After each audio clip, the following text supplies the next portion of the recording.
Good evening, everyone, and it's good to see you all here today at the webinar organized by Chennai International Center. We are a full house today. People are still joining in. We have over 500 registrations. We'll begin the session shortly with a welcome note by Gopal Srinivasan, Chairman of CIC. Over to you, Gopal. First of all, wish all of you a very, very happy Ganesh Chaturthi or Pilyar Chaturthi as we call it in this part of the world. And I'll also welcome Amitabh. Nice to have you also. So today's discussion is on a subject that has enthralled the minds of many during these gloomy COVID times, and that is the visionary new education policy of the government of India. To most, I think it's an area of completely new opportunity for the future power of the youth of the country. To some, it's a matter of some anxiety because there is always anxiety for the unknown. And to even smaller few, perhaps it's a source of some controversy. So we want to plunge into this discussion today. And with us, we have Mr. Amitabh Kant, whom everybody knows. He is the chairman of the Niti Aayog and has been behind many of the initiatives of this government. In many ways, India was seen to be just a federation of a few states 2 decades ago. But with the changing government policies, more and more, India has become one India in many aspects. And this is yet another dimension of one India in the new education policy. Our host and person who's the Sutradhar for the evening is none other than our own Kapil Vishwanathan, Vice Chairman of the Kriya University, whom all of us know very well. Also with us today are Pramath Raj Sinha. Pramath is also an old friend of mine. He has been behind the founding of many universities, starting with ISB after his stint in McKinsey, represents Harappa education. He's been involved in Ashoka University and many other areas after his Indian School of Business initial launch that he did. Shaheen, who is with us today, is a founder of Akanksha Foundation and Teach for India. Teach for India is, of course, a very well-known name across the country, and many of us have been able to see the impact that they've had Youth for India. And most importantly, we have with us today Priyanka, who's a student from the Teach for India fold, who's right now in the US, and Priyanka has joined us, and I think she will really bring the real power of an initiative like Teach for India because we will be able to experience it. We also have with us Madhav Chavan of the famed Pratham institutions. He's the co-founder and the CEO of Pratham. And finally, we have Kiranbir Sethi, who is the founder director of the Riverside School. So with all of this, we have a peek into how the future youth of India are going to be liberated and their minds set on fire to reach their full potential using the natural vasanas to which they have. And we'll start off initially with a fireside chat between Mr. Kant and Kapil Vishwanathan. Over to all of you. Thank you, Gopal. And Amitabh, great to have you with us this evening. I know you've other pressing commitments, but thanks for making yourself available. This conversation really is around the implementation of the NEP. So there's one sentence from the policy that I'd like to, it's a 4 years consultative process of developing the policy. But there's one sentence that I'd like to pick out from section 26.1, which is any policy is only as good as its implementation. And I think today's discussion is all about that.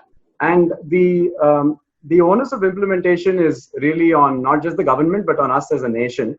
So in that spirit, Amitabh, may I begin by asking you about this allocation of 6% of GDP to education? We've been talking about it for 50 years. So 2 generations ago, we started talking about it. About 30 years ago, it came into our plan. In this plan also talks about it. But we understand that this plan is also come out during the time of the pandemic.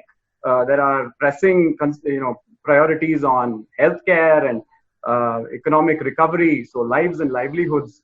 So when and how, Amitabh, do you see us getting to this 6% of GDP? When can education become the national priority from a budgetary standpoint in preference over, so that it gets its necessary resources to actually deliver? So let me first say that I'm delighted to be here in the midst of very distinguished people who've done some remarkable work in the field. all of you have left a huge imprint in the field of education, and therefore I am truly very ill-equipped. All of you know more than me in many, many ways about the field of education. But let me start off by saying that the National Education Policy 2020, actually comes a very staggering 34 years after it was last revised. And it actually marks a very monumental milestone in the country's education system. I think there was a need to focus holistically on the most critical tenets of access, equity, infrastructure, and I think most important of improving learning outcomes, which was really critical.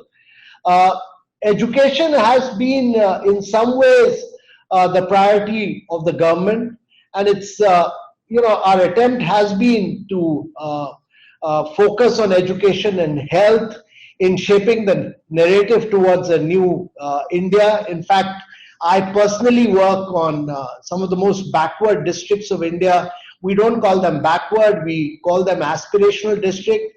And, these are the most complex, the most difficult districts of India. And here, actually, learning outcomes receive the highest weightage amongst all sectors. On the budgetary front of your question, the federal allocations to education actually have been on the rise since 2014-15, where it was under 3% of the GDP. Since then, there has been a year-on-year increase in allocation cumulatively, amounting to over rupees 5 lakh crores. And currently, combining the center and the state share, India is actually spending 4.43% of its GDP on education, if you do an analysis of the budgeted expenditure of 2017-18. The NEP commits to further raising this investment to reach 6%. And I think this is, in some ways, it recognizes the criticality of a high quality and equitable public education system to chart India's progress as a powerhouse of knowledge. And the progress education has made over the years, as well as increased state interstate collaboration. I think we are on the path towards I think the states must also realize, particularly the states in the eastern part of India and the northern part of India, must realize that it's not possible for India to grow at high rates without education being the centerpiece of it all, and they also must make a higher allocation.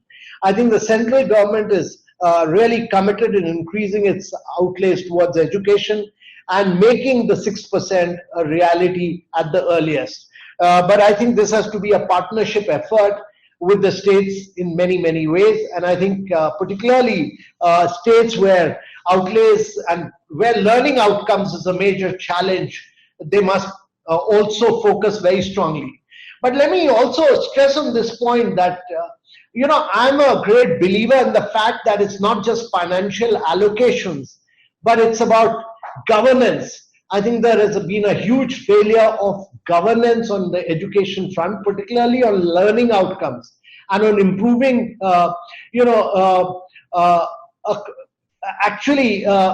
if you look at, for instance, teachers training, we've seen a dismal performance.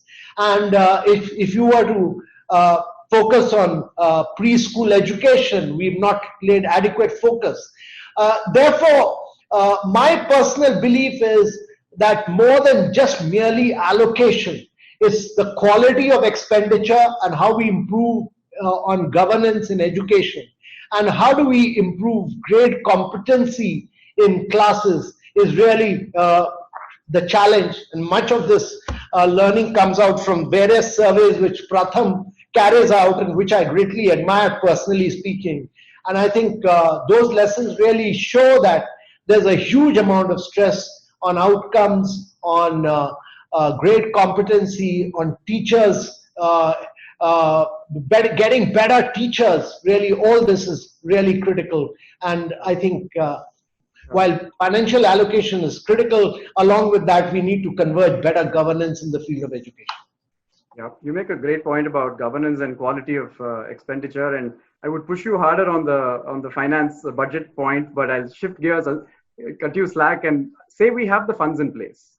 What about this massive challenge of scale that we have in front of us? You have this data, Amitabh, but to put this in context for our audience, if you take a random sample of 10 students, 10 children in India, almost all 10 of them go to primary school, but only 5 graduate from 12th standard. And of those 5, only 1 or 2 go to college.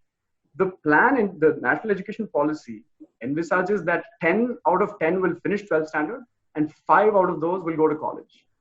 To get to this level of scale, if you did some simple math, you'll see that every week for the next 20 years, we'll have to open 100 schools and 2 new universities every single week. And this is not just about, as you said, the budget or the construction. It's about where are we going to find the vice chancellors, principals, faculty, teachers. How are we going to pull this off? We're all right there with the government to make this happen, but how are we going to pull this off? No, I entirely agree with you that there is a huge challenge and it has to be a very mission-like approach. There was a time when the universalization of elementary education seemed like a mammoth and almost unattainable challenge. Yet today, through we've seen initiatives like the Sarv Shiksha Abhiyan and the Right to Education Act, and India has made some very remarkable strides to attaining near universal enrollment in elementary schools. While the quality has suffered, we've been able to achieve education for all. And similarly, while the NEP envisions a near doubling of the gross enrollment ratio from about 26.3% today to about close to 50% by 2035 in higher education, it also, the new education policy actually lists out multiple interventions that will successfully take India towards this goal. And my view is that Indian education will see a massive upliftment with about 3.5 crore new seats in higher education. And more importantly, I think with a very student-centric vision of what the new policy envisions is a multidisciplinary and a flexible education system. So learning, and it lays down a fairly comprehensive strategy for digital education. So it's to that extent, I think it's quite a visionary policy, but the real challenge, as I've always maintained, really lies in implementation of this policy to be able to achieve this. And this is, your question really poses a massive challenge, but I think real challenges in ensuring good quality implementation in good private-public partnership. Don't expect that everything should be done by government. Each one of you who's played a major and significant role, all of you have been catalysts. Each one of you has been a pioneer. Each one of you has played a very major role in India's educational system. All of you will have to work in partnership with the government to make this achievable and doable. Without all of you, let me assure you, this is neither feasible nor doable.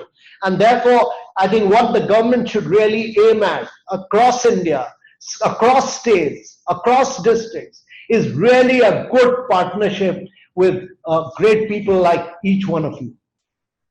Sure, Amitabh. And while we're grappling with this problem of scale, what role do you see online learning playing in this challenge? Because if the government were to decide to set up a set of online degrees, not just a set of online degrees, but the world's best, get the world's best faculty, tie up with we know the same people at Harvard and MIT, they'll all be willing to help, tie up with industry so that these degrees are recognized and lead to employment, and make it accessible for free to every single Indian on a smartphone who has access to a smartphone, would cost the government less than opening one new IIT. Do you think this would help bridge the gap for the 8 out of 10 students today that don't go to college? You can argue always that on-campus experience can never sort of be replaced by an online, but for people who are not going to college, this certainly may. So what are your views? There are initiatives like Swayam and so on, but how do we turbocharge these to the point where they're actually starting to make an impact? Let me first say that online education in itself is not a silver bullet for all the challenges in the education sector. But it is certainly an enabler for a lot of, drive and push towards education reforms. And I think nobody will be able to tell you better than Pramod Sinha, who's here, integral part of this discussion and who's working with us in Niti Aayog and with the government of India to develop an online higher education system. He's actually the key driver of that. And therefore, my view is that India has massive opportunities to leverage the digital revolution. And, if India is to do it on size and scale, then it has to be a use of digital technology. Be it the scale or the low cost access to internet. India has several advantages. It has been able to provide digital connectivity. It has been able to provide mobile telephony. India's app downloads are the highest in the world. Our data costs are the lowest in the world. And given these opportunities, I feel that we must ensure that only we are able to provide the best education digitally, and also ensure that digital education does not lead to inequities in society. And this to my mind is a very big challenge, because digital access to some and not to the others can lead to a lot of inequality. And therefore, we must ensure that while we are using online education, which should be provided in a very equitable manner. And the new education policy has given this aspect a lot of focus. And the government is already working on a comprehensive set of recommendations for promoting online education. Given, particularly in the context of the COVID-19 pandemic, we pushed for this. I was in a village in Varanasi sometime back, Sevapuri, where I was quite amazed to see teachers teaching through WhatsApp. In some of our aspirational districts, teachers are teaching through broadcasting through mobiles. It really shows the great resilience and preparedness at the grassroots level with alternative modes to provide education to our children during a crisis situation. So one of the things actually the education policy pushes for is setting up a dedicated unit which will to ensure the building of digital infrastructure, digital content, and capacity building to look after the online education needs of both school and higher education. I've been traveling to some of these very remote villages in India, and I was in Nandurbar in Maharashtra, which is a very, very backward district, but I was quite amazed to see the teachers using the Diksha platform. And and then in fact, the whole that particular school in a remote village was, all the teachers were using this from their mobile straight into a digital dashboard for the children in the local Marathi language. So I was quite fascinated. And my view is that the establishment of an autonomous body, the National Education Technology Forum, will lead to a holistic strategy and a platform which will lead to all of you exchanging ideas on the use of technology. And this should lead to enhancing learning, better assessment, planning, as well as leading to better governance of schools also. I work on another program with three states which do not perform well on education. And let me tell you, there my interaction reveals that administration of the education system, if you were to look at Odisha, or if you were to look at Jharkhand, or if you were to look at Madhya Pradesh, there are a massive number of court cases relating to recruitment and promotion of teachers. In fact, the Directorate of Education system is just plunged in cases all the time. Their main task is not ensuring education or learning outcomes for the children, but to ensuring court cases are, just following up court cases teachers. So all this will become, all this will get, the use of technology will actually enable better governance also. But to my mind, technology will, eventually all this will lead the thorough integration of online education through the education system will improve classroom processes. It'll support teachers' professional development. It should enhance educational access for disadvantaged groups. And actually, it should really streamline education, administration, and management. It should lead to better accountability. All this technology should do. And actually, India must use technology to leapfrog in the field of education. This is, and I'm a great believer. I was just looking at the top 10 companies of the world, and 8 out of them are all tech companies. So actually, India should really use technology to make a quantum jump in learning outcomes in many ways. And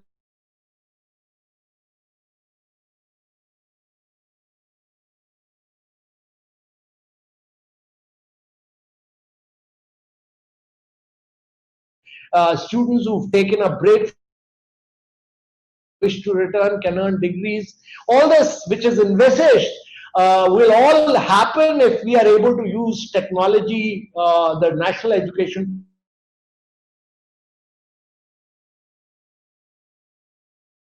through the use of technology for enhanced learning, subject to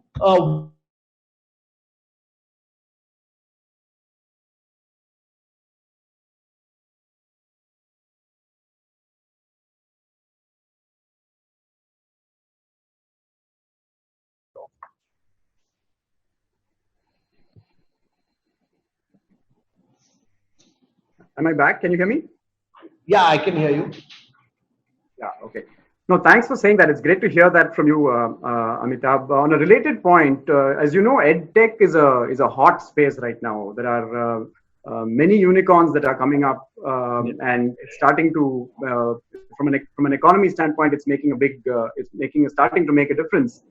I want to quote a section from the policy 25.7, which says, "Education is a public good and must not be a commercial activity or a source of profit." Now, most of the people in this room are right there, behind the idea that education is a public good and we're supportive of it. But how do you reconcile the economic impact and the overall impact of the EdTech as an industry, as a business, with sort of the education as a public good view? And what is that going to mean for the EdTech sector? So, I'm actually a great believer in the private sector playing a very key and a critical role in the education system of India. And, without a private sector, without civil society organizations, and, it'll not be possible to achieve what is envisaged in the new education policy. And therefore, we must clearly realize that a lot of disruption in the education system will happen on account of young startups. They're going to disrupt the education system in a very big way through new startups, through new apps, a huge amount of this. And actually, if India is going to make a quantum jump, we should push for this. And there's no way you can stop it, because young people realize that, look at a young startup like Imbibe, which tracks learning outcomes of children in Rajasthan and then provides extra dosage of education. Depending on every single student is tracked and then given extra dosage of education using artificial intelligence. And look at a startup like Baiju becoming a big unicorn in such a short period. And so you will see a look at an academy, or look at so many of them. But that's one bit of it. And you'll also have the effort of a lot of civil society organizations. I mean, look at Teach for India. I mean, the phenomenal work that they do at the field level. So we'll have to partner all of this and create a win-win scenario for all of them. And I'm a great believer that great partnerships is what government needs to do to be able to achieve the very ambitious goals laid down in this NEP policy. And technology will be a very key factor. Great to hear that. We started saying this discussion is about implementation, and you and I both know that accountability is 9 parts to 10 in implementation. And I'm again going to quote one section from the policy which says that implementation will be led by various bodies, including MHRD, CABE, union and state governments, education-related ministries, state departments of education. I'm only halfway through the sentence, but you get where I'm going with this, Amitabh. Who is accountable for this? Should we look at something like a national education mission, or even something like Niti Aayog or a vertical under Niti Aayog? Who is going to be accountable for this? Because this is going to span 4 governments, 4 elections and 4 governments in its. So who is going to be accountable for this? Well, I think, first of all, we must realize that while the broad policy framework has been laid down by the center, the state governments, have a very critical and a significant role, and they have to build up capacity through, they have to carry out exceptional reforms in the sector, and they have to ensure improved access. They have to ensure greater equity and greater gender parity, and they are the ones who have to really restructure education. However hard the center may try from here through a policy framework, it's the states which will have to carry implementation on grassroots level. And I'm a great believer that unless you don't change at the grassroots level, nothing will change in India. And therefore, the challenge is really to make the states the key driver and ownership. I've worked in Kerala for a long time, and my belief is that Kerala has been able to provide good quality of life index simply because it's been able to provide good quality education to everyone. And actually, the key to India's growth story really is about spreading education in the hinterland of India, and especially in the eastern states of India. And if that happens, if these states take ownership, you will suddenly see a transformed India. So I think the new education policy actually proposes significant steps to enhance enhance the governance structures. In the school education, it talks about effective resourcing and governance via school cluster bodies for standard setting and accreditation. In higher education, it overhauls the regulatory architecture via the Higher Education Commission of India, with separate independent functions for regulation, accreditation, finance, and standard setting. It devises a system of greater autonomy for higher education institutions. And my view is that, my experience really shows with both the aspirational district program and the project SAATH, which we run in 3 states, MP, Jharkhand, and Odisha. And we did the national ranking index in education, the school education quality index. We will continue to augment efforts at systematically transforming education. But it's really the state governments. They will have to really focus greatly on governance, on improving quality of education. Learning outcomes is essentially a focus of each district taking ownership, it's each school taking ownership, each teacher taking ownership. But my great worry about the education system is that our teachers' training is in a mess, and we need to get that right. We must get the best products of our education system to become teachers. And unless we do not create outstanding diets, teachers training institutions, unless we don't get top class students to come in as teachers, India's education system will be very difficult to reform. And I'm a great believer that each one of us who work in different areas must get down to teaching in schools and colleges. We must take classes, all of us, in our own ways, must contribute to this. Sure. Sure. Great to hear this, Amitabh. I'm going to request my fellow panelists to join us now. And I know you had, how are you doing on time? Are you able to stay with us, or do you have to? No, I really think that you've grilled me enough, and better that you grill others, and I would prefer to listen from them rather than on hearing me. I think I prefer to learn and get educated from others. So can I request my panelists to join us and welcome all of you. Really, really nice, as Amitabh was saying earlier, to be amongst you all who've had such a great impact on Indian education over the past several years and decades.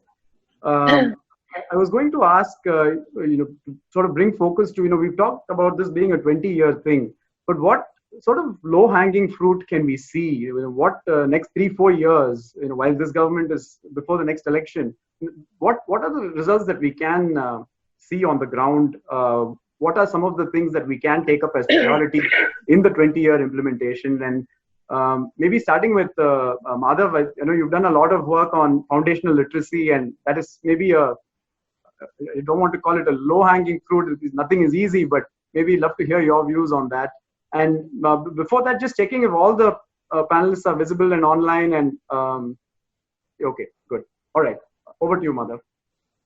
So you're right. It's not that low-hanging, but it's something that should be a priority. As the new education policy says, if you can do this one thing, or if you don't do this one thing, then everything else is lost.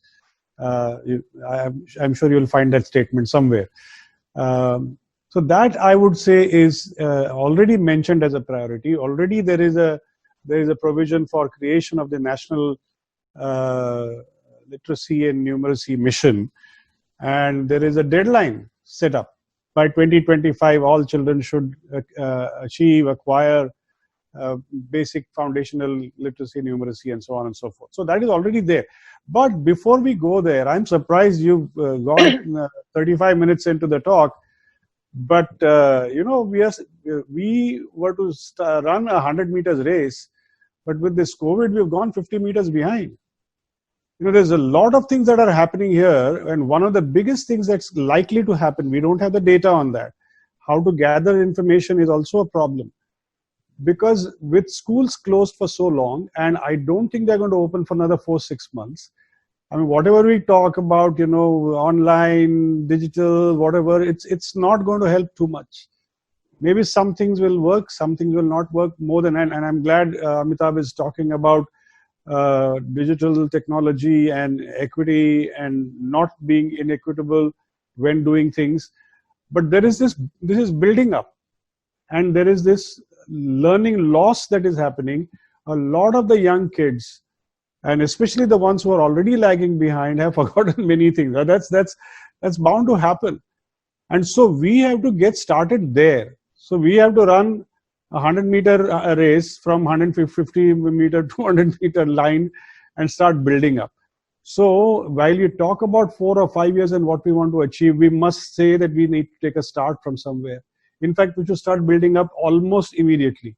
What can we do now so that these children are engaged and they stay with basic literacy, numeracy, or let's say foundational skills, generally speaking, listening, thinking, and so on? How can we do that? And one other thing that we are proposing is that as the government start going towards reopening schools, and we don't know when that will be, you will need to start planning for catch-up programs, especially for the early years. So that if you've forgotten, if you have, or maybe you were never taught in the first place, the basic reading skills and the thinking skills and speaking things, so then start with the catch-up program and then move from there. I would say that will be the first priority for us, and then from there build on the foundational literacy numeracy mission. Maybe I should stop. Kiran, did you want to add anything to this, connecting the early childhood, early years part of the policy as well with foundational literacy? Me? If you want to, or anyone else, Shaheen or Pramad or Priyanka.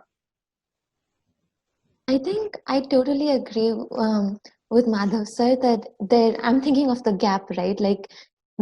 I'm thinking of all the students in a classroom that are at different levels. Some can read, some can't, and already the gap is so extensive. So I definitely agree with like a catch-up program. Another thing that I'm thinking is how much of a shock, like I'm imagining being in a classroom. I'm imagining members of my community who will be sort of like the recipients of this big change. And I think the biggest thing that I can think of is some sort of like a easing in to this change so that the change feels positive and not a shock.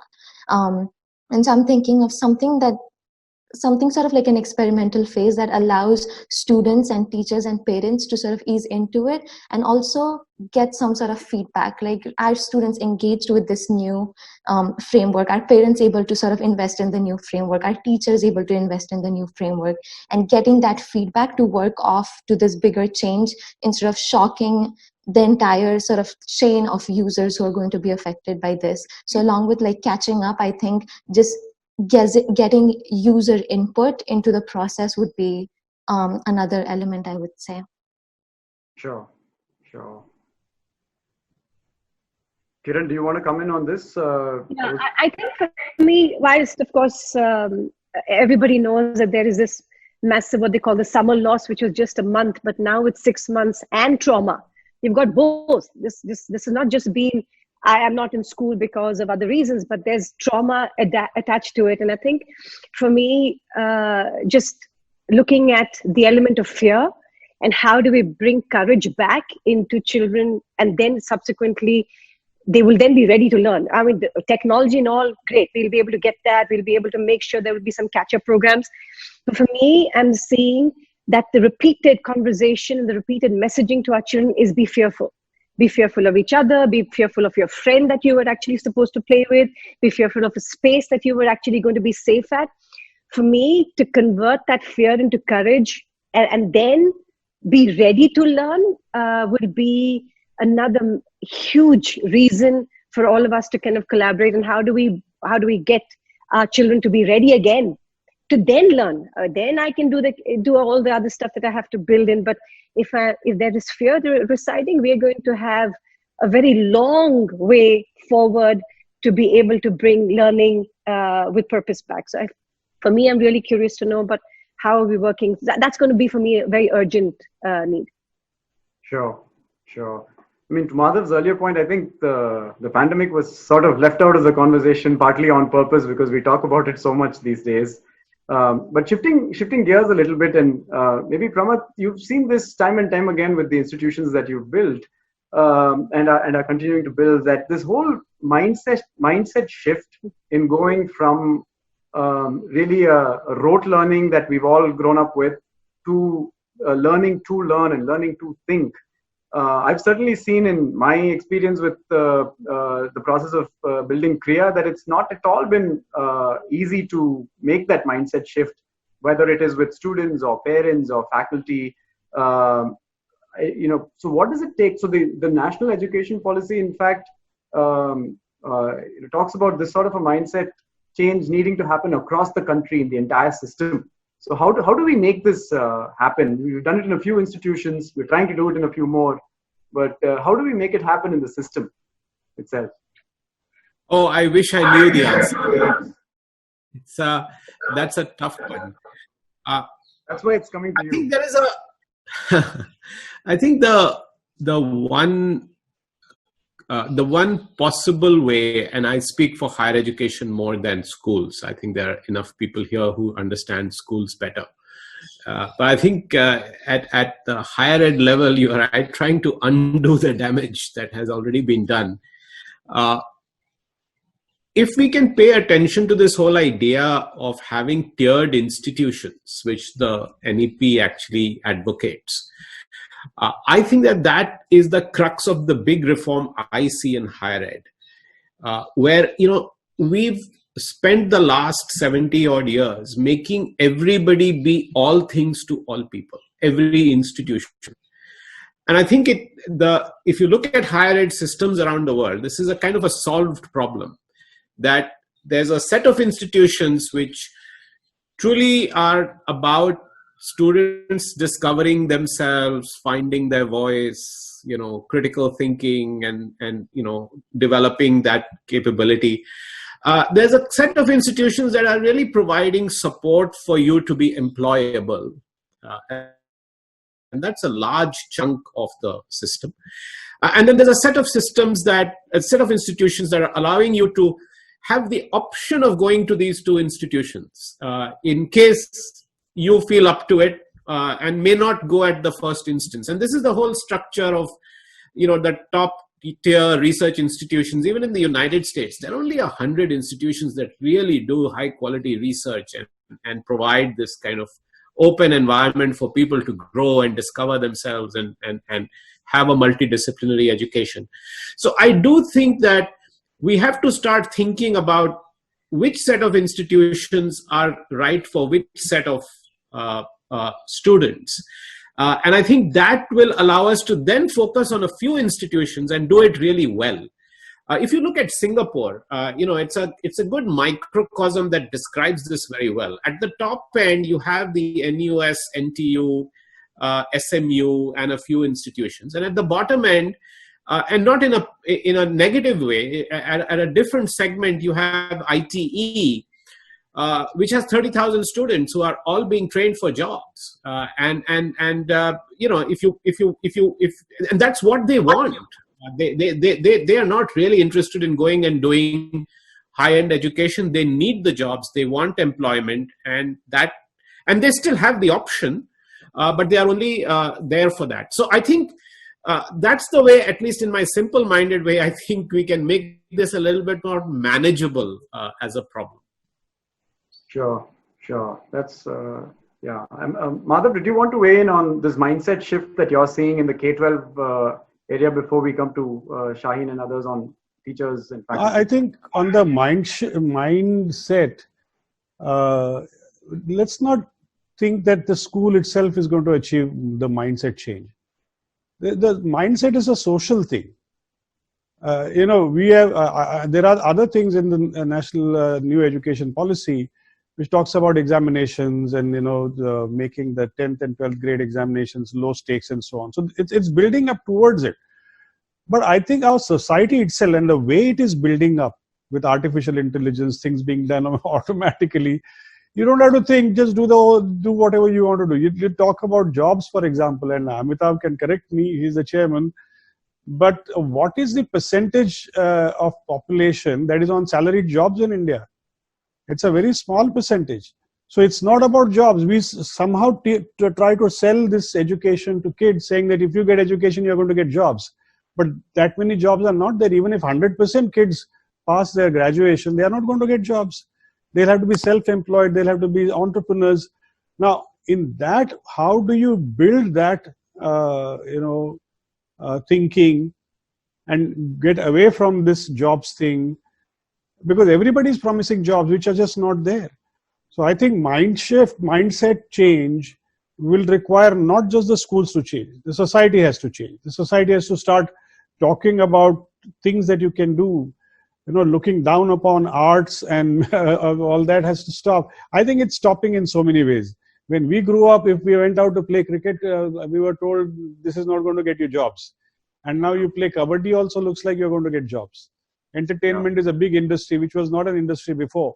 So we need to now start telling kids, and kids are also learning this, but they have to be treated right. That's a part of the new education policy, that there are so many other things that you can learn that can help you build your life. And building life, job and livelihood is a part of it. You have to think about what kind of a life, when you talk about holistic education, you really have to tell the kid what kind of a life you're going to build. Everything otherwise is saying marks, score, and then you're going to get a job. But everything else is by the wayside. If you change that, I think mindsets will change. Well, we've got to change that now, must we not? And Kiran, you've come across a number of intractable mindsets in your design for change work. So weigh in. No, I think for me, I just want to make a case that the mindset does not happen overnight, right? It's built over time.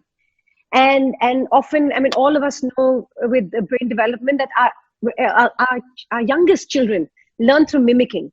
Okay, they learn through their shared, what they see, they learn with what their worldview is created literally on a daily basis over time, where their assumptions are challenged, maybe it's solidified, maybe they have to be able to create the way the world functions. And a lot of it, I have to say, comes from mimicking the teachers that they see. And unfortunately, if a teacher is a product of a culture where compliance is rewarded over agency, it's unreasonable to expect that teacher is going to go back and believe in agency for a child. So she's going to play out what she has learned. So one of the critical gaps in this mindset business is, who do our children see every day? Where is joy? Where is agency? Where is voice? Where is that celebrated? Where is that? Like, again, if we're telling our children that you're only markable but not remarkable, well, there's no chance in the world that a teacher is going to be that kind of a person. And then all the intent in the world of the NEP is not going to get realized. So I think for us, the idea of a mindset is built from the kind of people, like if I look at, say, Teach for India, one of the greatest things I feel is the joy of having a capable, young, joyful person in front of our children. And if they see that every single day, they're going to have my Priyanka happen. And again, this is not going to happen by chance, ki tukka maar ke some people got it and others. So like Amitabh said, if our teacher training sort of institutions have defeated us the maximum, because we've not celebrated agency, we don't even know what it looks like. So I think for me, the great implementation conduit of getting the kind of adult in front of our children has to be our greatest responsibility. And like he said, how do we get the best minds in? But having said that, I've often found that if you get a teacher and give purpose, they become rock stars. It's not just having the brightest mind, it's just having people who get purpose and have worth, and it's absolutely amazing. So I would like to focus a lot in the idea of who's that adult who's worth mimicking. Who should my child be worth, who's looking at every day and saying, what does joy look like? We don't even smile anymore. Ye ho kya raha hai? So I think for me, that's a big piece of the mindset business. It goes over time, and then you build an idea of agency and growth mindset, Joe Carroll talks a lot about. Sure. And before we sort of come to Shaheen and take on the issue of teacher training and teacher capacity in the system, Amitabh, I saw you go off mute. Did you want to add anything to the mindset discussion? I'm a great believer that, at early childhood, you need to do a lot of art and music and sports and, all these enable your mind to grow. And the purpose of school education is not about just learning books. It's about your ability to think. And your ability to think improves with extracurricular activities, whereas all our education system does is to not make you think. And it lays so much of stress on learning from books all the time rather than from the society and the environment around you. And I think the basic problem lies with with the teachers. And, as was Kiran very rightly said, getting a great teacher can make such a huge influence on the minds of, the thinking ability of students. And therefore, my belief is that actually the biggest reforms we need to carry out in this whole education system is about getting the right teachers.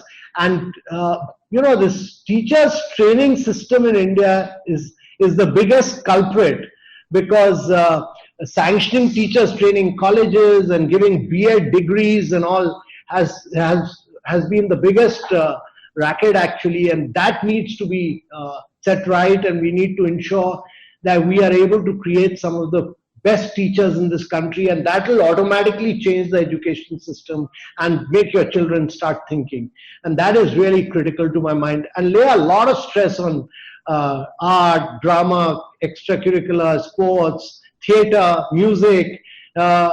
You produce outstanding products for the society.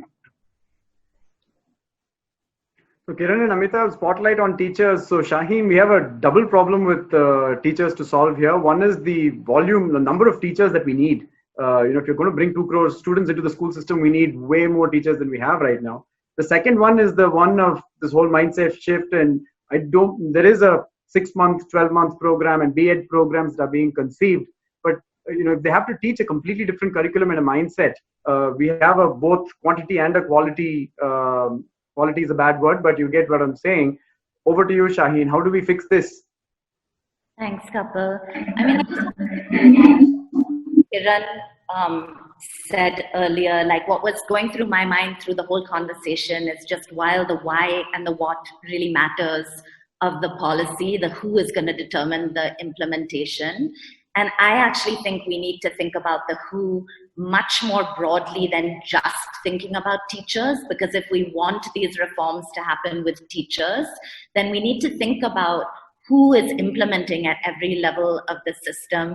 Amitabh, very heartened to hear your point around just partnership with civil society. But my first thing I would do in terms of implementation of the NEP is say there's so many opportunities that the NEP gives us to design a new NCFSE school readiness program.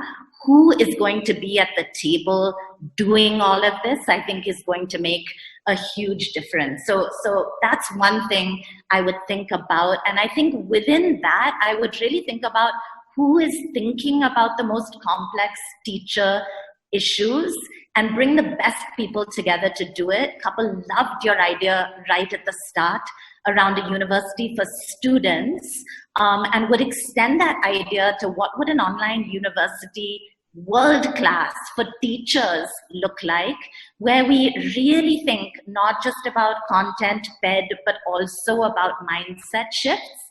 I think the shift from rote to real learning is going to happen when our teachers shift. And I think Kiran's seen this, I've seen this, like teachers shift.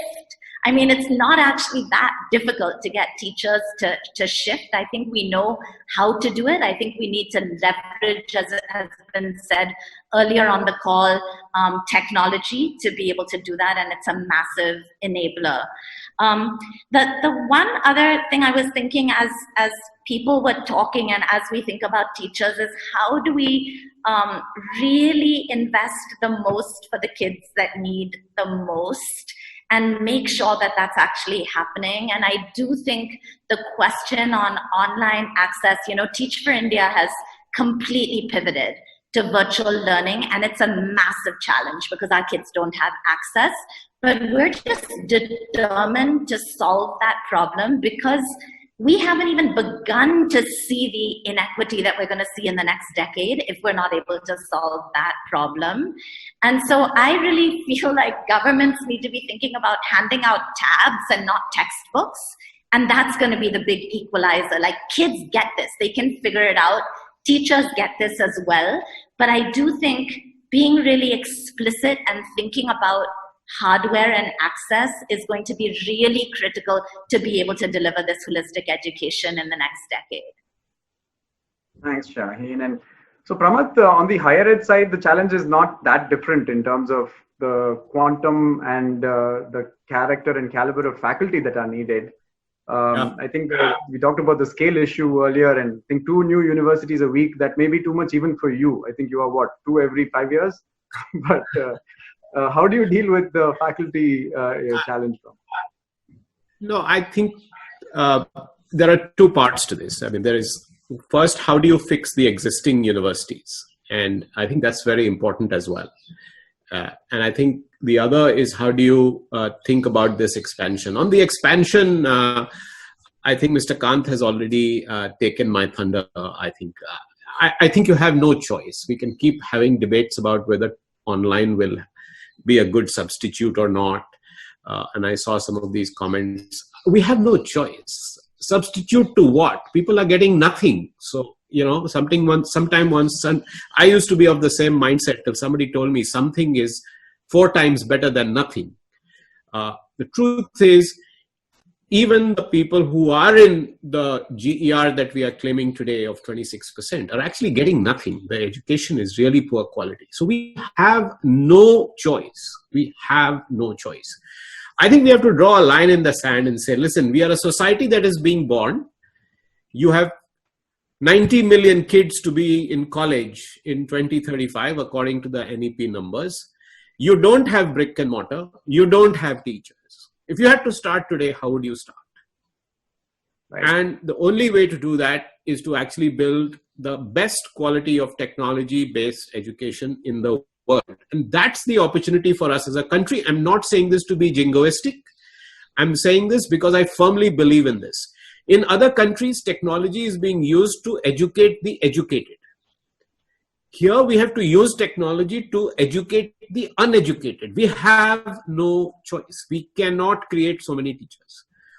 Now, the live in-class way of doing it is that I've been saying this, and Mr. Kant has heard me. I think Madhav has been with me in some of these sessions which we did briefings to the Prime Minister. I've been always saying we need to have a Teach for India kind of mission for colleges as well.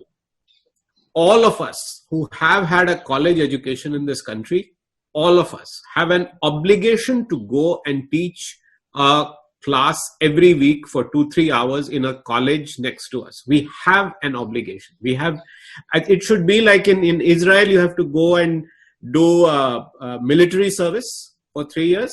Here we should now, of course, you can do more damage because not everybody is going to be a great teacher. But, have some, that is the only way you are going to fix what is going on in the existing institutions. And there too, like Shaheen says, use online technology to actually train teachers. By the way, Harappa education was not about teacher training. I'm telling you this, during the COVID crisis, this is all we are doing. The universities that we were working with to sell our courses are saying, can you please train our teachers? And the shift, Shaheen, that you spoke about, I see it. I was not aware of it, by the way, because I've never been into teacher training. I've only gone out and tried to hire the best teachers. But even in college education, I am seeing that you do 3-4 sessions online and you see shift happening. It's amazing. It's actually like magic. I wasn't aware of it. So I personally think that you have to take different strategies. You have no option. Last point I'll make. In the history of the human race, we have never, ever had to educate so many people so quickly. Old models will not work. The book was the biggest revolution that happened. When the book came, people said, how are people going to learn from books? I have books on my shelves. Half of them are not read. People will buy books. They will not read. How will online educate people? Look what happened. I read physics from books because my teachers in school were no good. I had to read from books. I had no choice. Similarly, today, people have no choice. They have to learn online. Teachers have to be trained online.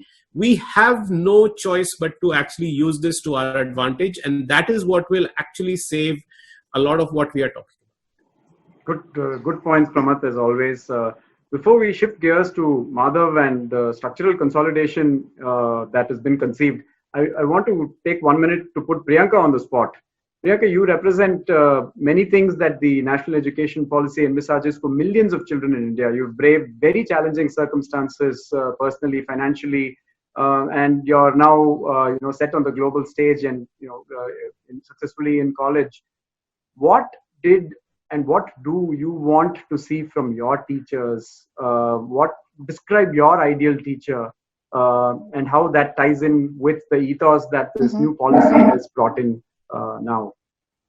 Definitely. I think the first thing, because I was talking to Shaheen Didi about this, the problem seems so complex and big that I think my natural impulse is to straight go into a classroom and imagine being in a classroom in front of a teacher. And I think I cannot stress enough what Kiran Didi said earlier about having an inspiring teacher in front of you. And I can say for myself, it made a huge impact to have a teacher who said to me, what you do in life, what you do for a profession is less important than who you become as a person. And so I think having a teacher that imbibes qualities that I want to see is super, super impactful. And so I think in terms of mind shift change, I'm also thinking of how, I go to college, and even then the question in front of me right now is, do I teach or do I do something that helps my family become financially more stable? And so the mindset shift that I think we need is difficult to sort of like embrace, because the fact is that most students who go to school look at education as a way of like coming out of poverty and like lifting themselves up and their families. So I think, I wonder sort of like where that fits in the picture. Like, how does education still become that source that empowers? And I think in terms of teacher, like if I forget all of these amazing qualities of the education itself, all I need is a teacher who's like there in front of me every day telling me that like my poverty or where I come from doesn't matter, and believes in me to become a better person and to live up to my fullest potential. And I think those are, instead of thinking like the big picture changes for the entire system, how can we enable teachers to do those simple acts of inspiration and empowerment every day in classroom? And what does it take to like even get those small elements in classroom? Because I think those have had the biggest impact for me. I did not need like crazy fancy things to get me to where I was. All I needed was a simple teacher who believed in me and inspired me every day. Great to hear that, Priyanka. I think this just underlines to me that the Guru challenge is the one that we need to solve to become the Vishwa Guru that's envisaged in the plan. But shifting gears to what Amitabh said way at the start about governance, and putting that together with the consolidation that is being conceived in the policy, both at the school and at the higher education level. Madhav, you spent a lot of time, Pratham spends a lot of time in the field with schools like this, which are basically, single room, single teacher, schools with, fewer than 30, 40 children. And there is a plan to sort of create school complexes and bring greater sort of synergies between these smaller schools. How do you see that working, and what sort of impact, how do we make it happen, and what sort of impact can we hope to see? I see a conflict in two recommendations in the national education policy. One is this school complex consolidation, where you basically are going to move away from the small village level school and making it into a cluster, a school complex where there are more children and so on and so forth, for the sake of efficiency and maybe even effectiveness of teacher governance and all those things. But you are also saying that early childhood education of 3 to 8 year olds has to be in one stage. Now, are you saying that 3 and 4 year olds are supposed to go 5-10 kilometers from home for schooling? I don't like that. That's not the way you do things. So if you are going to merge the Anganwadi with the school, or the Balwadi with the school, and then make those little toddlers go all the way 10 kilometers like international schools as they have now, in buses and so on, I mean, that's ridiculous. That's a retrograde step. I don't think we should do that. In fact, what you should do then is upgrade the Anganwadi, and all the children in the 3rd, 4th, whatever, 3 years, 4 years, 5 years, 6 years, 7 years, should be all in the village, as close to their mothers and fathers as possible. You don't want them to go far away. That's not right. That's not educationally right. That's not socially right. So I think there is a conflict in that, and I think the government will have to governments will have to reconsider those, because there is an issue of Anganwadis and schools. How are you going to merge them eventually? Because 50% of all children in age group 3 and 4 year olds, 50% of them are in Anganwadis, and they're not in, and for 5 year olds, about 30%. So there's a large proportion of children that will have to go to so-called school, early childhood school nearby. So that one big conflict you have to watch out for. Then there are these issues of different ministries, etc., etc. How they're going to deal with it, I don't know. Traditionally, these turf wars have always been a problem. The Women and Child Development Ministry and Education, or the departments in the states. I would think that one thing that has not been done is put this the first stage, 5 + 3 + 3, the first stage of 5 years, could be placed in the Panchayati Raj. Let the Panchayat actually run. And that's about our villages. Even in cities, you can bring it down to smaller units and decentralized units closer to home of the child. I am not very sure that all this can be really done, but I think yes, under Panchayati Raj, if you run the first 5 year stage of education, that can be done. And then you don't have education department and women and child development fighting over each other. The know-how can come from different institutions. And tribal affairs, So I think, and health and family health. 3-4 Sorry? departments there. No, there are. Yeah, go on. There are other departments as well. It's not just. So there are many. So I think doing it closer to home with Panchayati Raj institutions will be much better than saying, because now if you are going to rethink, then we might as well rethink properly. There's this education department sitting somewhere far, and this is really about children playing, learning things with their. There is a whole section in the new education policy about educating parents. It's almost like a continuing education program for parents to learn about how to bring up children and so on. So all that is a part of education. I'm glad that education is not going to be confined entirely to the classroom. Education is much wider and bigger than the classroom. So we'll have to do many of those things. So I think traditional thinking in terms of even governance will not work. You'll have to step out of the box and start thinking how this is going to be done. But whether it will be done remains to be seen. Sure. Shaheen, I was going to address this question to Priyanka, but rather than put her on the spot, as one sort of example, what are some of the challenges that you've seen in prior to sort of TFI getting involved? What are the challenges students face in smaller schools? From a governance standpoint, what can make things better? Let's say there's no TFI or Pratham going into these schools. What are some of the governance changes that can happen that will help students like Priyanka before you all go in there? Kapil, can you just explain a little bit more about what you mean by governance changes?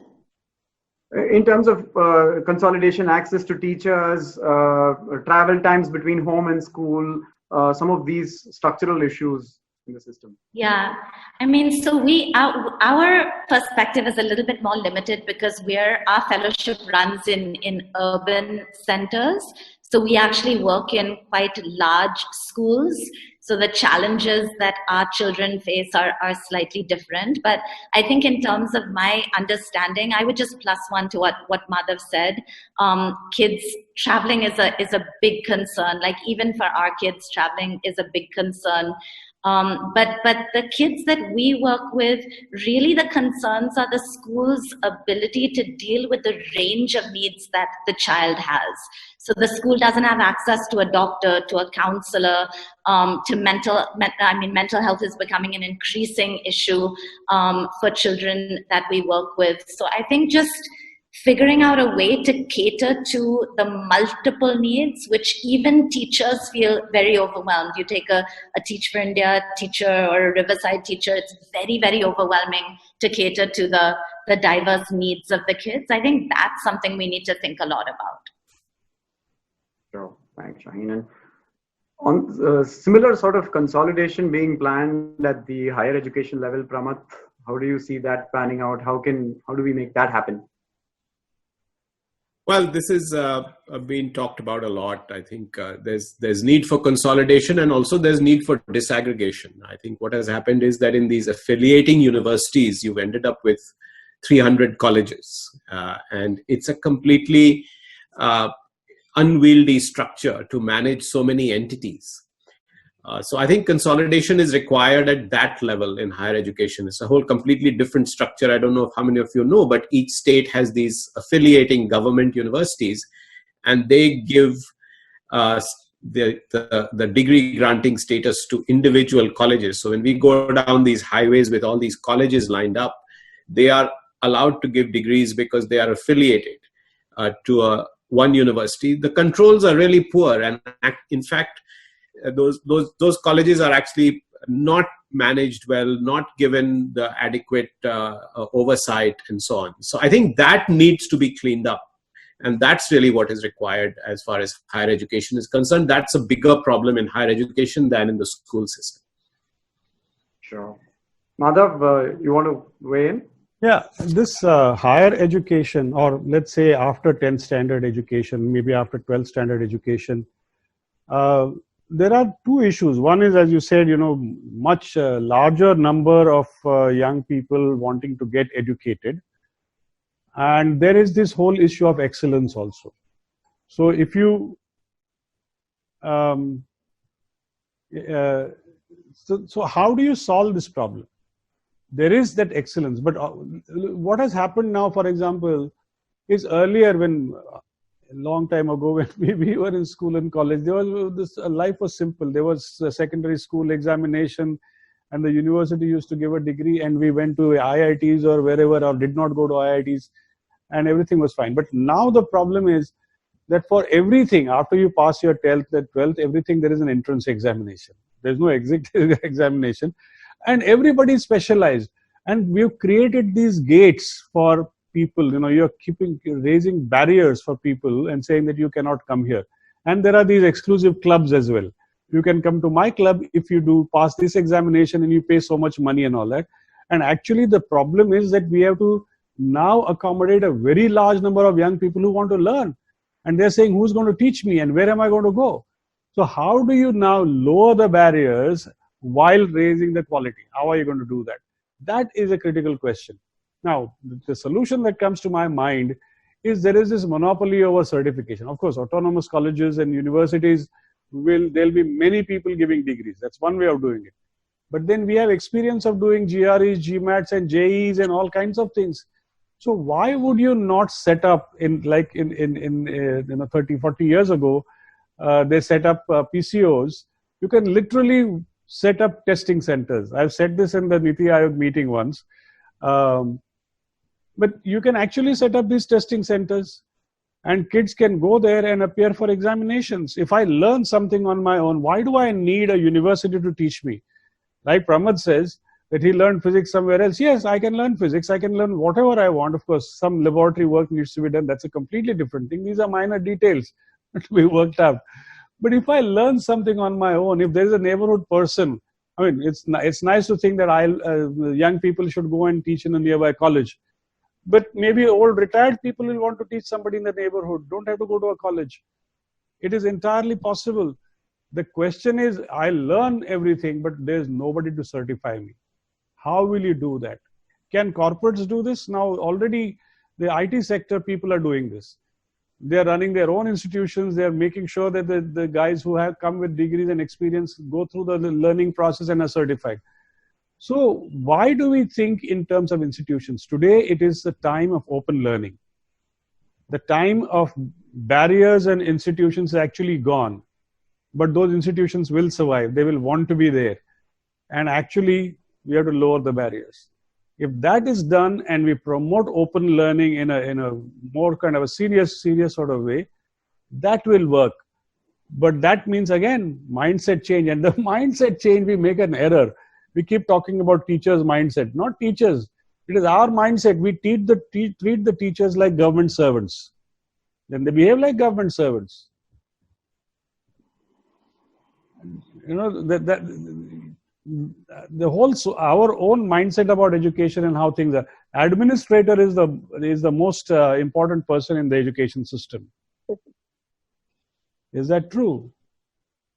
That can't be. So I think that mindset change, where you know where to give importance and where to emphasize, that needs to happen. I saw you. Yeah, go on, Shaheen. I wanted to get into the audience questions as well, but go on, finish this and we'll. Yeah, just really quickly, just wanted to build on Madhav's point. I think about the power in the system is today and how we can disrupt that. And if students were actually at the top of the power chain and we flipped the paradigm, what would that actually look like? And I think, we think about the problem as being so overwhelming because of the hundreds of millions of kids that need to be educated. But if we actually thought about them as an asset, standing next to us to get to that goal, what would that paradigm shift look like at all levels of the system? So just wanted to throw that in there. No, and I'm just building on the idea of the design thinking approach, isn't it, Kiran? Sorry? This is the classic design thinking approach, putting the users in the center. No, the idea also we keep talking about disruption. I think this was anyway evident. It was going to happen in some time, maybe just kind of accelerated. But the idea of decentralizing the fact that time and space don't necessarily determine where I learn and how I learn, right? And if one has that fluidity of time and space, because that's what this has given us, the opportunity. And also these barriers or distinctions that who's a teacher and who's a learner. I think those have also been kind of, there's a fluidity in that. And a lot of this conversation around micro schools, why do you need a school or a building to determine where you learn? So I think with the opportunity to have, I'm still a fan that learning by yourself is not necessarily the only way to learn. I think the whole idea of co-creating it, the idea of being challenged, the idea of, you know, putting it together with people is a marvelous socialization technique that you learn, or you learn that skill. So, but the idea of these micro schools being created, and for lack of any other better word, we call it a school, because that's the understanding of that there's a certain learning system, but it doesn't have to even be a school. It's the idea of collecting and creating these organized groups, which definitely requires some sort of structure. That structure is where technology comes in a big way. The structure is where you can kind of just leapfrog the whole system of, you know, who gets to teach, whether it is the elderly kaka who's sitting near the temple, whether it is, I think it just is so great that the citizen movement can come in and serve its child and serve learning. And for me, that's such a wonderful way for a nation to build itself. You know, when you look at that, everybody is a learner and a teacher at a given time. Anybody can take that role. That could be a really way forward, where the technology comes in and corporates can give whatever, like Mother says, you know, certify yourself whenever you want. That's one of the primary reasons to get, you know, employed or whatever. So I think it's asking us to think about all of these and to look at space and time and people in a very different dynamic. So I think that's the exciting opportunity we have. Sure. Before we pick up the audience Q&A, Pramath, you look like you were wanting to say something? Pramath holding his chest. He said, "I want to say something." I'm happy to go with. I'm happy to go with the audience questions. I did want to say that the power of the idea that has been talked about now is what is actually the implication of what the NEP says, and I don't think it is said anywhere that way in the NEP. But to me, that's the exciting part. So Priyanka would graduate from school. She may enroll for a course online. She may go to a college for one semester and take a bunch of courses. She may then go take a certification course by Google. By the way, the biggest disruption that we can talk about in higher education just happened this week. With Google, I know. Google decided that they don't want degrees. If you can meet their certification, you'll get a job. This is going to change this is the wrong way to take, perhaps for some of us, to see mindsets being changing. But the number of WhatsApp forwards of that I have got this week tells you that it actually got everybody hooked, right? So I think that's the path that's the way we will solve this scale problem that you started with. We will not solve the scale problem by building more universities. And I think that is implicit in the policy. I hope people recognize that that's what we have to implement, not the old model with the new policy. Yeah, I think that's a huge point. Yeah, absolutely.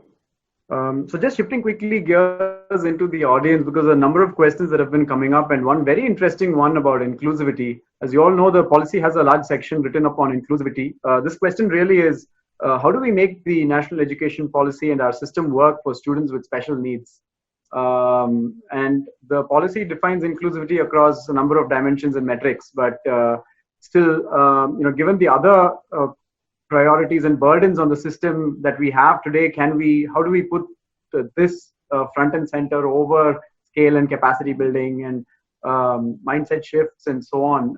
I guess this is in many ways a part of the mindset shift, but we'd love to hear from, maybe starting with Madhav, how do we deliver on this inclusivity promise? You're sending me that open again and again. Let the ladies do this now. All right. I'll follow up afterwards. Jump in, one of Kiran you. should share. Kiran should share because she's actually done this in the school. Yeah. It's all special needs, so they're passing the ball. Yeah. In my opinion, we all have special needs. In some way or the other, all of us have some deprivation, either socially, spiritually, emotionally. So it's a whole wonderful mix of needs that we have.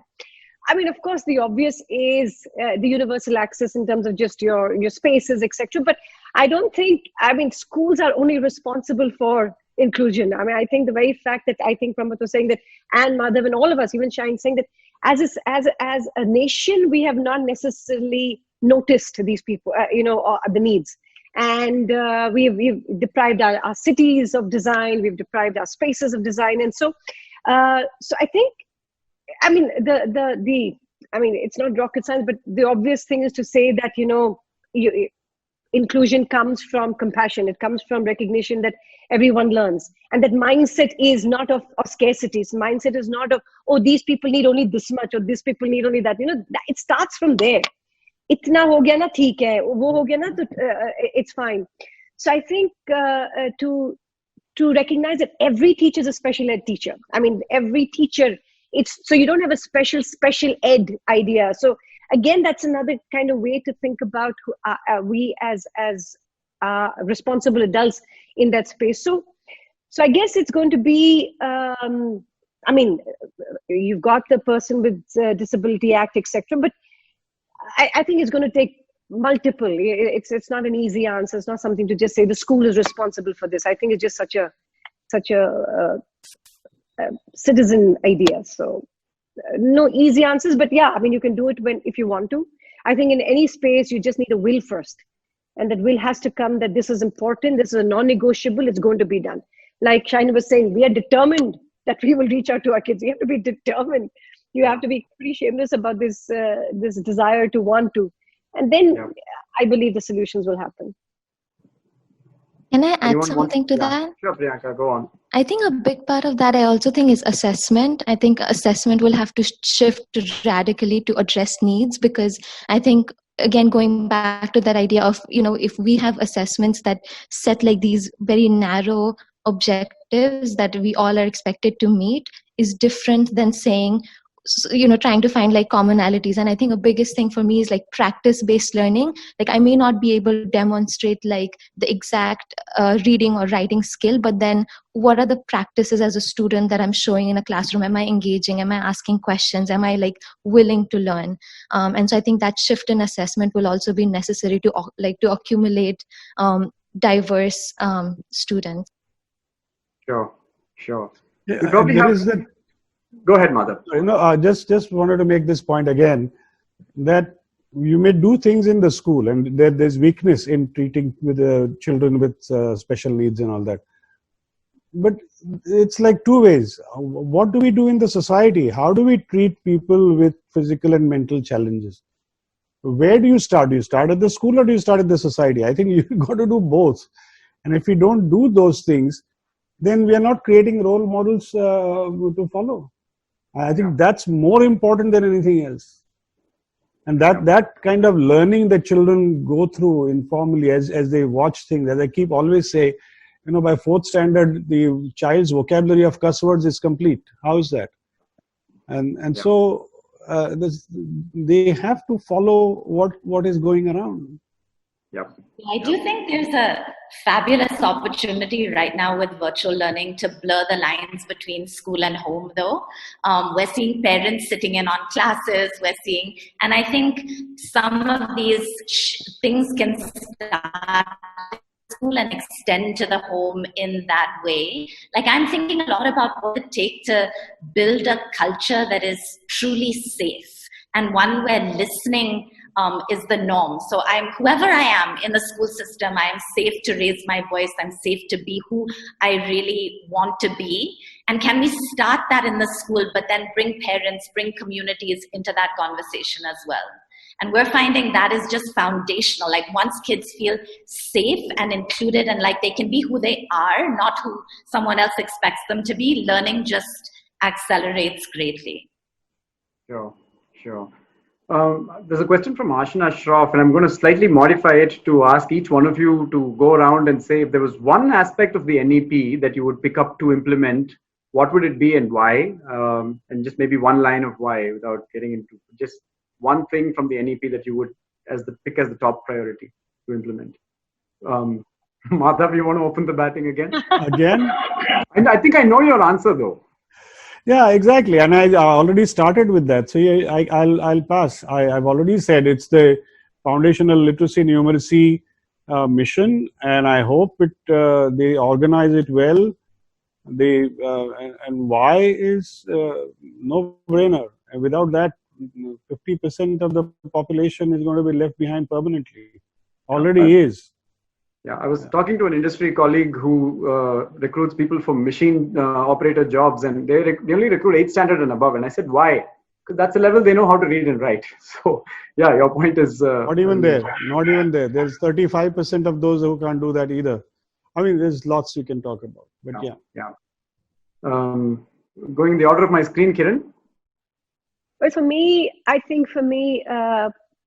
the one thing I'd like to really focus on is teacher leaders and school leaders. For me, I think they're either the bridge or the barrier in a space. So to build culture, and for me, I'm a great advocate of just how do you build a culture that demonstrates, that celebrates agency and compassion, etc. For me, and it comes from the people in that space. So for me, maybe that's the piece I'd like to kind of focus on.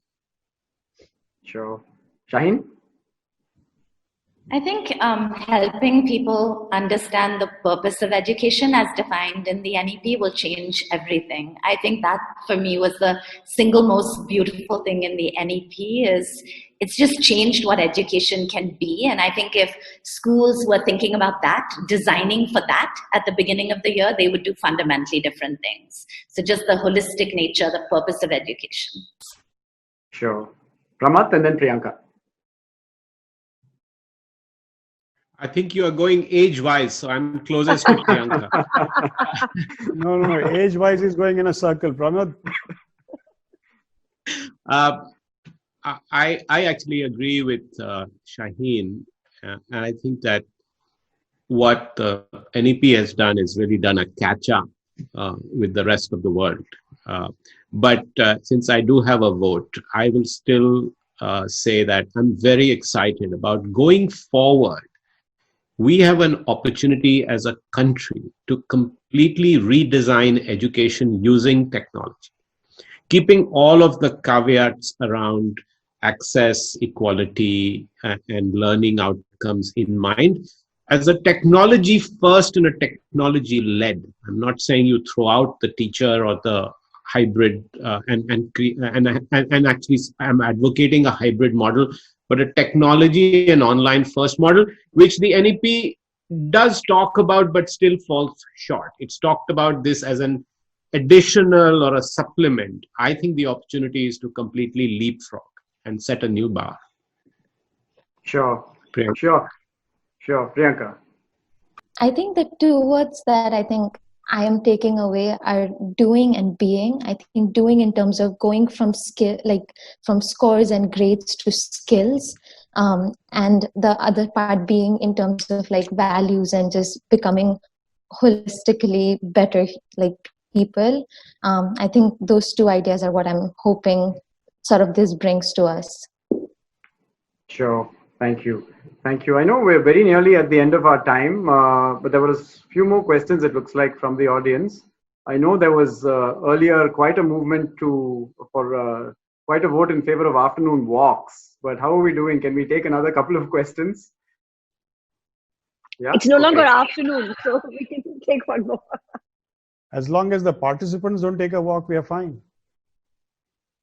Yeah, so a question from Arvind here. The implementation does not distinguish rural and urban to the required extent.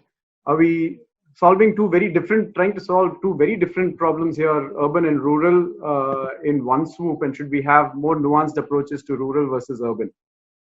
I think that is why the education has to be a decentralized implementation. And not even urban and rural, because there are urban and there are urban. A city like Mumbai and a city like Delhi, even the mega cities, are different. So it has to be organized and planned locally. There is no single model for everything. So decentralization is the key. Empowerment at the local level is the key. And the more you centralize, the worse it gets. Sure. Anyone wants to add to that while I pick out another question? Let me add to that. There are certain things you can centralize and you should centralize, and there are certain things that you should leave decentralized. Okay. Okay, so this may be the last question, and you'll understand why the moment I read it out. How do we ensure that the focus remains on educating every citizen and not bringing politics and ideology into education? So, views on this? Priyanka, you sound very excited to answer. I cannot stress enough how much I believe that. And I think, one of the things that I've been thinking about in COVID times is like 2047, it'll be 100 years after independence. And what is the India that we're heading towards for the next generation? And I cannot stress enough how much my heart breaks, like looking at how the country that every morning in the pledge I would say, I love my country, I love its diversity, I love its unity, and now thinking how our country is breaking apart on so many levels on grounds of religion and caste and political division. And I think I definitely see education as a force that puts away all of those things and puts us together as people and as Indians, and gives us that common identity of just bettering ourselves and the country. So I cannot stress enough like how much I resonate with that. I think that's a good last word to end on, Kapil. Sure. No, but there is a practical issue. There's a practical issue. I think the national new education policy has made a good beginning by not bringing any ideological contentious issues. Okay, so it's not something that people have taken exception to. And I think that is what it should be. Education, clearly knowledge education has always, will always have some ideological color when you actually are in the classroom and all that. That doesn't go away. But it should not become an akhada, political akhada, as I would think. So I think the responsibility rests with various governments to actually make sure that this is done together and properly. And this whole issue, this politics has been happening about federalism and so on and so forth. I think this is the time. It's like when your child is in trouble, the family has to sit together, bury all their fights, and unite for the child. That's what you have to do. That's the only way it can happen. Yeah. Well said, Madhav. It's been a real pleasure. This conversation has been exciting, both before and after, I must add. Exciting and energizing for me, and I think we all have so much to do, and our task very cut out in implementing, helping implement, playing a role in implementing this national education policy. Thank you all very much for so willingly agreeing to join this panel and being such enthusiastic and energetic participants. You've all played a role in shaping Indian higher education over the years and decades, and it's been a great honor to be on this panel with you. Thank you very much. Over to Gopal, Vanita, any housekeeping before we wrap up? No, let me just also add my thanks to the entire panel. It's been a fascinating discussion and illuminating. And I think having all of you and having Priyanka on the panel today made such a huge difference, because ultimately we have to see things from the user's perspective. And I think as very well put in the panel today, let's put the students on top. And I think we did just that. Thank you so much, Kapil. Thank you all. Thank you. Thanks. Bye, everybody. Thanks all. Bye-bye. Thanks. Bye.